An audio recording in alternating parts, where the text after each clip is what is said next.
Hi all, welcome to football arena. ബ്രസീലും അവരുടെ പരിശീലകനായ കാർലോ ആഞ്ചലോട്ടിയും വേൾഡ് കപ്പിന് വേണ്ടിയുള്ള തയ്യാറെടുപ്പുകൾ നേരത്തെ തന്നെ ആരംഭിച്ചതാണ്. നമുക്കറിയാം, ബ്രസീൽ തങ്ങളുടെ ട്രെയിനിങ് ഗ്രൗണ്ടും ഹോട്ടലുമൊക്കെ ഇപ്പോൾ കൺഫേം ചെയ്തിട്ടുണ്ട്. ഇനിയിപ്പോൾ മാർച്ച് മാസത്തിൽ 2 പ്രധാനപ്പെട്ട മത്സരങ്ങൾ ബ്രസീലിന് കളിക്കേണ്ടി വരുന്നുണ്ട്.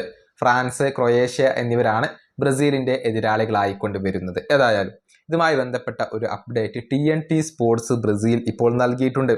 അതായത് 2 താരങ്ങളെ കാർലോ ആഞ്ചലോട്ടി ഇപ്പോൾ സസൂക്ഷ്മം നിരീക്ഷിക്കുന്നു എന്നാണ് TNT സ്പോർട്സ് റിപ്പോർട്ട് ചെയ്തിട്ടുള്ളത്. ഒരാൾ യുവന്റസിന്റെ പ്രതിരോധ നിര താരമായ ബ്രമറാണ്. അതായത് യുവന്റസും ബെൻഫിക്കയും തമ്മിലുള്ള മത്സരത്തിൽ വിജയിക്കാൻ യുവന്റസിന് സാധിച്ചിരുന്നു. ആ മത്സരം വീക്ഷിക്കാൻ വേണ്ടി കാർലോ ആഞ്ചലോട്ടിയുടെ പ്രതിനിധികൾ എത്തിയിരുന്നു.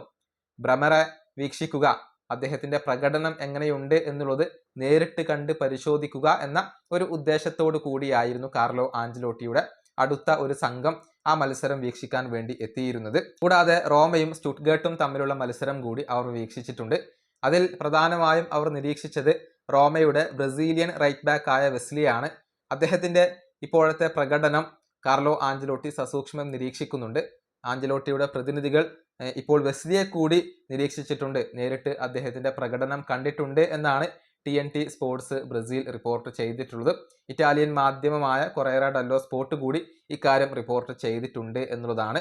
ബ്രമർ, വെസ്ലി എന്നീ 2 താരങ്ങളെ കാർലോ ആഞ്ചലോട്ടി ഇപ്പോൾ നല്ല രൂപത്തിൽ നിരീക്ഷിക്കുന്നുണ്ട്. വേൾഡ് കപ്പിനുള്ള സ്ക്വാഡിൽ ഈ 2 താരങ്ങളും ഉണ്ടാവാൻ സാധ്യതയുണ്ട് എന്നാണ് ഇതിൽ നിന്നും വ്യക്തമാകുന്നത്. ഈ വീഡിയോയുടെ അവസാനിപ്പിക്കുന്നു. അടുത്തൊരു വീഡിയോ കാണാം.